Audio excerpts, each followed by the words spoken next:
വൻ മുന്നേറ്റം നടത്തിയതിന്റെ ആവേശത്തോടെയാണ് മല്ലികാർജുൻ ഖാർഗെയുടെ വീട്ടിൽ ഇന്ത്യ സഖ്യ നേതാക്കൾ യോഗം ചേർന്നത്. തൽക്കാലം പ്രതിപക്ഷത്തിരിക്കാം, എന്നാൽ അവസരം വന്നാൽ കൃത്യമായി ഉപയോഗിക്കാമെന്ന തീരുമാനം യോഗത്തിൽ ഉരുത്തിരിഞ്ഞു.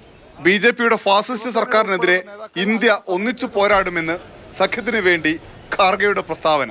The India bloc will continue to fight against the fascist rule of the BJP led by Modi.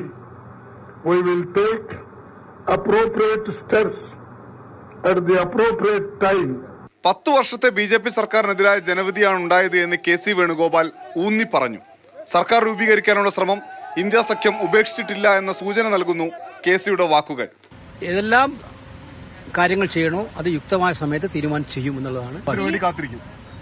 അല്ല, അതൊക്കെ വെയിറ്റ് ആൻഡ് സീ എന്നാണ് നമ്മൾ പറഞ്ഞത്.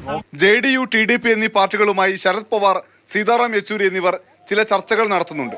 NDAയിൽ വേണ്ട പരിഗണന ലഭിച്ചില്ലെങ്കിൽ ഇരു പാർട്ടികളും ഇന്ത്യ സഖ്യത്തിനൊപ്പം എത്തുമെന്ന് നേതാക്കൾ കണക്കുകൂട്ടുന്നു.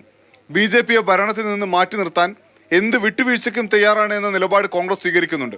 ഇന്ത്യ സഖ്യത്തിലെ മറ്റു പാർട്ടികളും ഈ നിലപാടിനെ പിന്തുണയ്ക്കുന്നു. സർക്കാർ സഭയിൽ ഭൂരിപക്ഷം തെളിയിക്കും വരെ വലിയ രാഷ്ട്രീയ നീക്കങ്ങൾക്ക് സാധ്യതയുണ്ട്. ഡൽഹിയിൽ നിന്ന് ജിഷ്ണു ബാലകൃഷ്ണനൊപ്പം അനൂപ് ദാസ്, മാതൃഭൂമി ന്യൂസ്.